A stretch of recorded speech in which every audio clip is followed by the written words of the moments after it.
Update pa rin kay Tol. Pasensya na kayo kung putol-putol nga tong video ko kasi nga hindi ko nga siya naasikaso lagi dahil ako nga ay laging busy. Anyways, eto na nga pala yung kinabukasan after ni Tol na ma-admit nga sa ospital. So nagluto nga ako ng adobo para nga baunin nga sa ospital. After ko nga niyan maggayak-gayak, nagpunta na rin agad kami sa ospital para nga palitan naman si Papa. Siya naman yung maiiwan sa ospital para mga magbantay dahil si Mama nga yung naiwan nga diba sa ospital last time.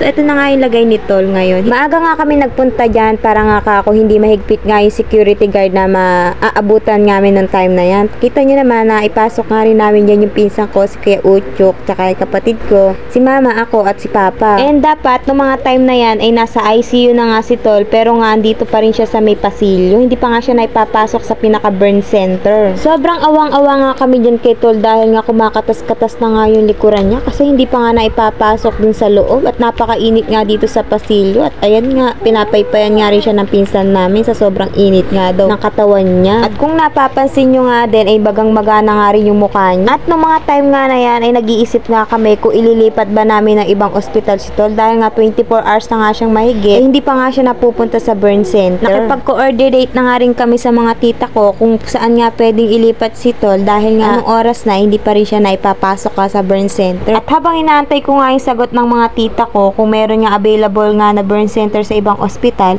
kinulit ko pa rin nga yung mga nurse dito kung pwede na nga ba ipasok si Tol sa may burn center para nga ako maginhawahan na nga kahit papano yung katawan niya dahil sobrang init nga din dito sa pasilyo. Nagkanya-kanya na nga kaming galaw dyan. Si Papa nga eto't pinipilit nga niya ipasok yung clip pan dahil nga daw bawal ipasok yung clip pan.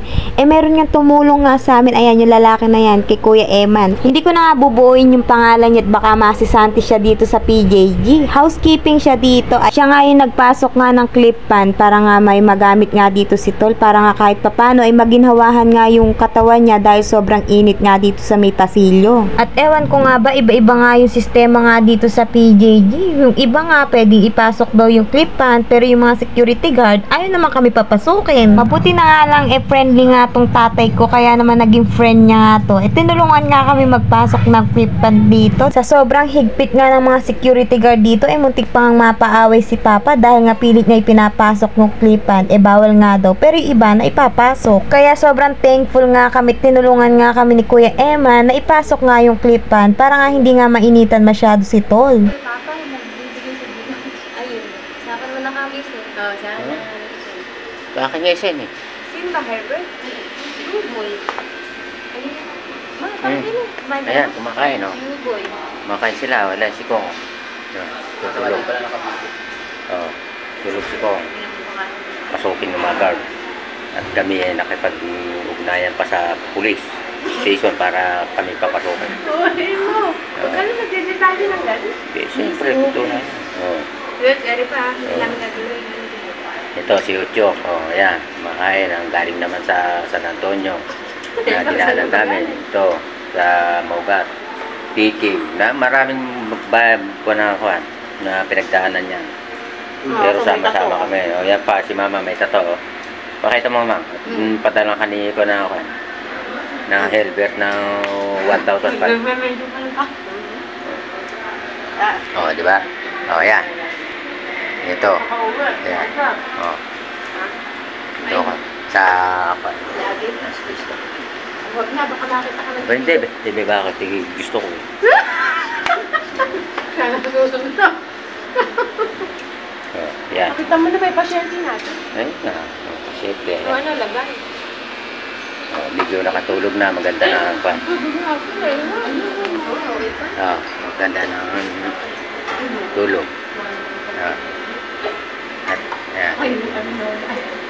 Okay naman ang kalagayan. Kaya lang yung talaga sugat. Medyo masariwa pa dahil ganoon talaga yung sugat eh. Ano ko lang yan, pinunasa ko tissue.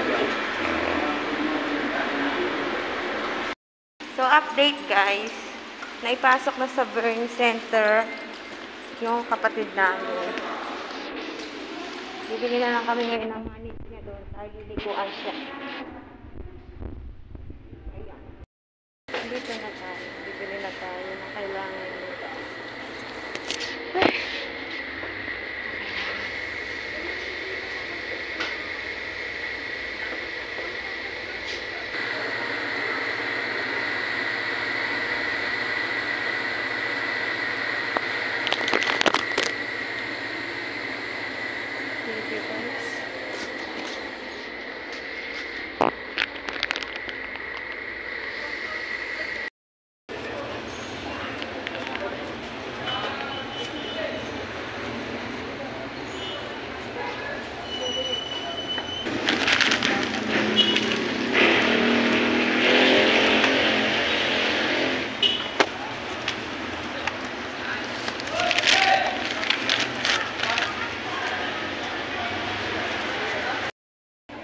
Waiting area. Ay, ba't si iba may saksakan? May saksakan sila. Hindi, may saksakan sila. Sige, yan. Ano ka na lang dyan? Miskarte ka na lang dyan. Sige. Ay, kunin mo inumin mo doon. Sabi mo, labang ko. Sabi mo, labang ko. Ano yung sasabi? So, babay na. Kiss mo na, arte mo naman. Laba ka mo. Yung tanong mo kanina. Alala. Yung tanong mo kanina sa kanya. Labang. Wala ba nga kakong kiss eh. Ako'y kinikis mo na. Talaga. Isang linggo. Kiss mo na mama. Pero hiyang-hiya naman. Pagka kailangan naman ng kiss eh. Kailangan niya ng kiss. Kiss mo. Ngayon. Bye-bye, Poots.